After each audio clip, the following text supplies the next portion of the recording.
beau grand défi qui recommence encore cette année, là, avec des participants beaucoup plus nombreux, je pense, qu'à la dernière fois, je pense, Astrid. Oui, avec la deuxième édition des Grands Défis Santé, on a 21 personnes qui se sont inscrites. Pour nous, c'est un grand succès. On ne s'attendait pas du tout à ça. Et ça démontre bien le souci de ces gens-là de s'associer à une cause qui aide les gens à mieux guérir dans notre région, à relever chaque jour les défis quotidiens de la maladie. On est bien heureux. Effectivement, il y a en plus donc 8 du domaine de la santé qui prouvent bien qu'effectivement, ils veulent montrer par l'exemple ce que c'est qu'un défi santé en tant que tel pour ceux qui malheureusement ne peuvent pas le faire. Oui, et les 21 personnes sont de différentes provenances dans leur milieu de travail et différents groupes d'âge, des gens qui vont travailler très fort autant dans la préparation physique que dans leur campagne de financement. Il ne faut pas oublier qu'ils ont 6 000 $ à recueillir dans la population. Alors, on espère que les gens vont vraiment être là pour les appuyer tout le long, dans la période préparatoire, mais aussi quand ils seront là à gravir les 3 volcans. C'est un beau grand défi.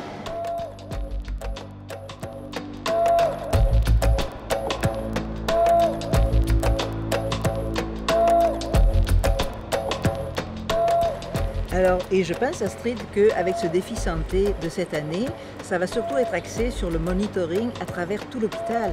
On a des gros montants de prévus là-dessus aussi, comme engagement de la Fondation à ce niveau-là, je crois. Hein.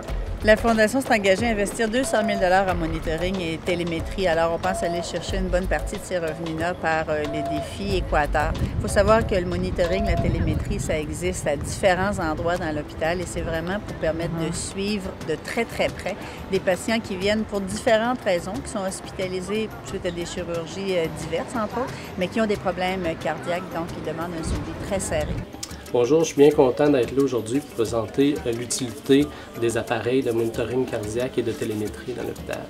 C'est le petit appareil que vous voyez au-dessus de mon épaule qui est là pour identifier et suivre des problèmes de rythme cardiaque, des problèmes d'apport sanguin au niveau du cœur, les apports respiratoires chez les patients et les suivis étroits des tensions artérielles. C'est un outil qui nous aide beaucoup chez les patients quand ils arrivent à l'hôpital et lorsqu'ils sont aux soins intensifs. Donc les patients qui sont les plus malades au moment où le suivi étroit et le suivi en temps réel est le plus important pour les patients.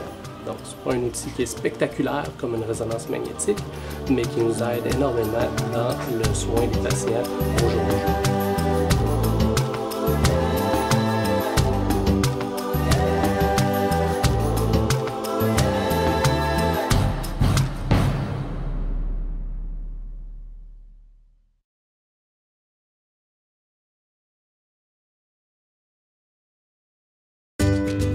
Je suis bien contente qu'on ait la FPAQ comme partenaire pour la réalisation du défi Équateur. Commanditaire idéal pour moi, c'est quelque chose qui me représente. Un partenaire d'affaires. Une entreprise qui a une philosophie qui s'apparente avec la cause qu'elle commandite. Quand je pense sport et produits d'érable, je pense tout de suite à énergie. Performance. Ça donne une option plus naturelle puis mieux adaptée à nos besoins. Après l'exercice, on a besoin de quelque chose pour la récupération.